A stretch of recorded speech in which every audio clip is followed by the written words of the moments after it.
Hello mon très cher MS-Preneur, j'espère que tu vas bien, que tu as la patate. Ici Julien Malingo, on se retrouve sur le chantier de division de maison dans lequel on va créer du coup 8 appartements.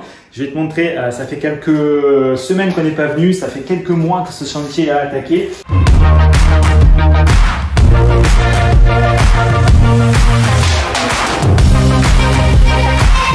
Hello à quoi? Hello mon très cher MS-Preneur, ici Julien Malingo, j'espère que tu vas bien, la patate.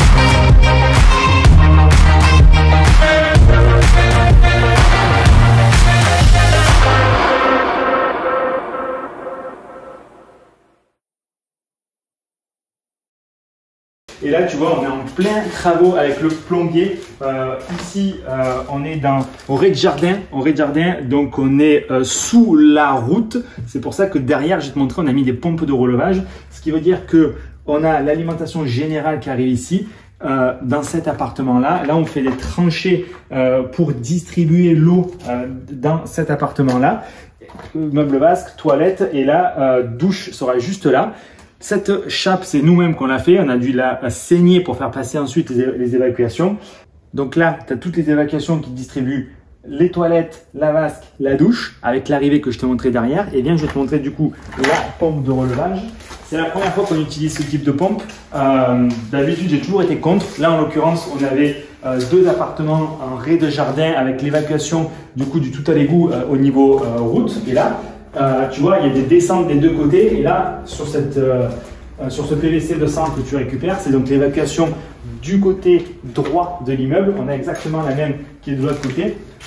Et là, du coup, on se retrouve dans les parties communes. Ici, évidemment, ça sera cloisonné, fermé à clé. Là-bas, on a les compteurs d'eau. Là, on a les descentes que je te dis qui reviennent ici et qui vont chercher le tout à l'égout là-bas.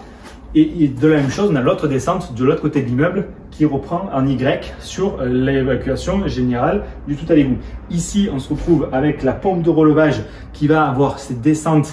Donc, on suit la pente pour pouvoir aller à la pompe de manière normale. Et ensuite, ici, ça remonte au tout à l'égout qui est de l'autre côté. Je te disais que c'est la première fois qu'on utilise ce type de pompe. Elle est là, elle est grosse. On a pris 2 fois le double de puissance que le nécessaire pour ces 2 appartements. En réalité, ça pourrait être des appartements beaucoup plus gros et c'est uniquement des T1 bis en fait. Donc, censément, on est ceinture et bretelles comme toujours. Et là, on va évidemment redoubler, réisoler placophonique pour que ces 2 appartements-là n'entendent absolument rien, ni le bruit de la pompe, ni le bruit des descentes. Je vois aussi, tu vois, qu'on a tiré la gaine Enedis. Donc ça arrive avec Enedis.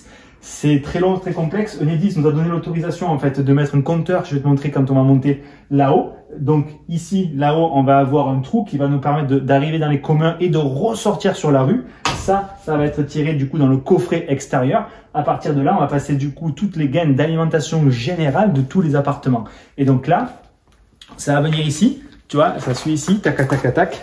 Et là, ça arrive ici et ça remonte. Et du coup, on a déjà fait le coffret pour faire la colonne. Ça, c'est ce qu'on appelle la colonne montante en fait de l'immeuble dans lequel on distribue l'alimentation générale de chacun des appartements. Ça, c'est l'arrivée principale. Là, tu vois, on fait un faux plafond parce qu'on doit aussi devoir faire la terre. Sachant qu'aujourd'hui, il n'y a pas la terre. Et pareil, on va faire passer dans le faux plafond ici toute la terre de tous les appartements. Il va venir là, ça va venir juste ici. Ça va descendre, tac, là, enseigner, on va passer dessous et là on va faire une tranchée pour aller dehors et on va aller planter des piquets, plusieurs piquets à 1 mètre de profondeur au minimum pour aller sécuriser le réseau électrique. Et ça a été vu aujourd'hui avec le consuel et c'est accordé. Alors c'est pas encore tamponné, mais du moins c'est comme ça qu'on s'assure que le dossier va être validé. Et du coup je vais te montrer les caissons électriques là-haut. Là tu vois c'est la colonne montante. Donc ça, c'est des parois anti-feu en fait qui sont conseillées fortement par pareil Enedis, par le consuel pour être aux normes aujourd'hui. On a la colonne montante là. Là, on va avoir un tableau qui va distribuer 3 appartements, 1, 2, 3. Au-dessous, il y en a un autre. Et au-dessus, on a la même chose et on va distribuer 3 autres appartements. Un à gauche, un à droite et encore un dans les combles. Voilà, ça c'est la petite avancée et malheureusement ça prend du temps. Ça prend énormément de temps. Enedis a énormément de retard. On sait que du coup ils pourront passer, poser ces fameux tableau qu'en septembre. Donc du coup, je sais que j'ai 2 mois pour finir tout le chantier, pour que quand il passe ensuite, ce soit tout prêt, qui nous permettent de faire tous les raccordements et qu'ensuite rapidement on fasse passer le consuel pour du coup avoir les autorisations et déclarer le chantier comme terminé. Donc du coup ça prend un peu de retard et c'est Enedis, on maîtrise pas la chose. Ça c'est du coup tu vois le coffret qui nous a été donné par Enedis et on va le mettre à l'extérieur sur le côté et ça passera comme je t'ai dit par dessous, on va par dessous et ça va remonter là dans ce coffret pour distribuer l'alimentation de chacun des appartements. Voilà, si tu veux toi aussi apprendre à créer de véritables machines à cash, parce que je te le dis, il n'y a pas plus rentable que ce type d'opération pour avancer rapidement sur les chemins de la liberté et de l'indépendance financière, tu sais qu'en description de cette vidéo, tu vas trouver tout ce qu'il y a besoin en fait pour que tu comprennes les bases, quel type de bien tu dois chercher dans quel type de ville et comment ça va se passer pour les travaux, quel type de travaux faut faire, quel budget. Voilà, télécharge tous ces documents, ça va t'aider à passer fortement à l'action et moi je te retrouve très bientôt dans une prochaine vidéo. Ciao!